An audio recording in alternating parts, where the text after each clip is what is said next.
It's the pulse of the day on Markets Pulse. Akinlere Akinyiga, who is a tax and regulatory expert, he joins us for today. You're very much welcome, Akinlere Akinyiga.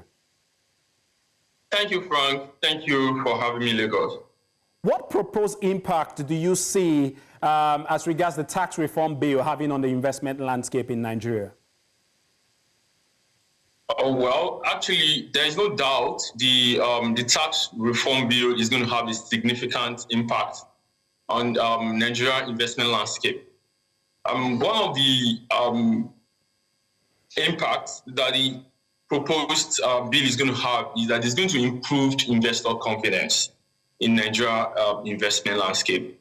Given that this tax reform is combining all the Nigerian tax law into one piece, one document. So that way, it's going to bring certainty into our Nigerian tax landscape. So, and that way, investors are going to be able to interpret the Nigerian tax system way better than what we used to have before. Because currently now, we have several tax laws that even when you became aware, you will be surprised because we have a lot of them.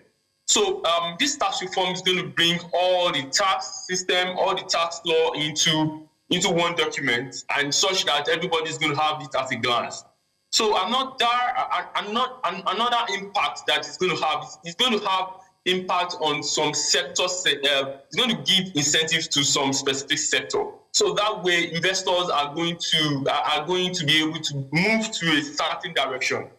So obviously, the government has looked at some sector, and they feel that some sector need some foreign direct investment. So the proposed tax reform is looking at the possibility of giving this specific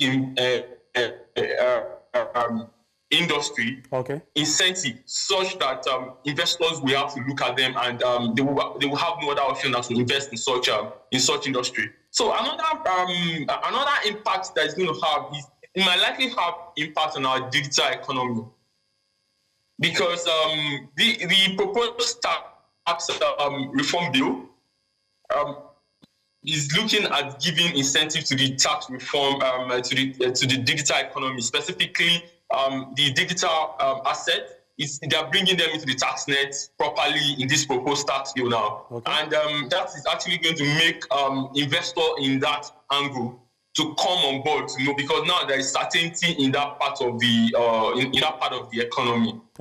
Because before now, a lot of people in that space believe that they are doing something illegal because they are not well captured in the Nigerian legal system. So, but with this proposed tax reform, it's going to give them the opportunity to come into the Nigerian tax net, so thereby doing their business legally, and they will now be able to pay the appropriate tax under the right framework. Okay. So if you look at what has been happening in the Nigerian business landscape and the Nigerian economy, we've never fallen short of innovation and regulation as regards taxes. It's never been a challenge, but compliance and implementation is often where the stumbling blocks are. What efforts are being made in this regard? Well, no doubt, Nigerian tax landscape has evolved over the years. There have been several innovations to ensure that Nigerian tax to GDP ratio improved. But one thing is lacking: enforcement, compliance is very, very low. So, but I believe one of the things that I believe is lacking in this aspect is automation of tax system.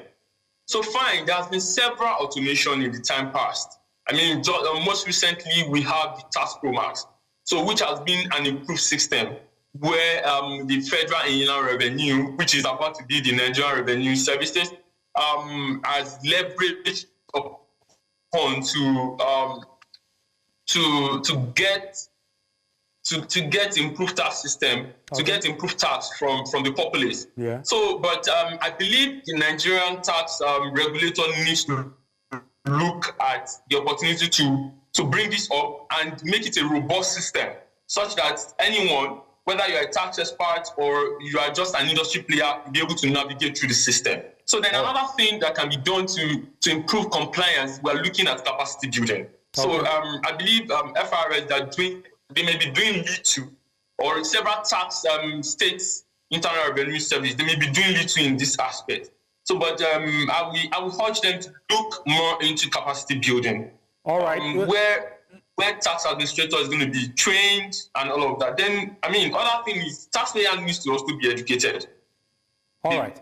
They need to be educated about their responsibility. All right. So let us shift gears a little bit. Pardon? Let's shift gears a little bit. Let's tilt towards recent report as regards data coming in regarding inflation. 32.7%. That's the current inflation rate. And the naira continues to fluctuate. We're seeing that according to World Bank, the naira is among the worst performing in sub-Saharan Africa. How do you see this impacting asset pricing in the debt and capital markets at large? Well, no doubt. I believe everyone is impacted about by the inflation going on. So, so one of the things we should be looking out for,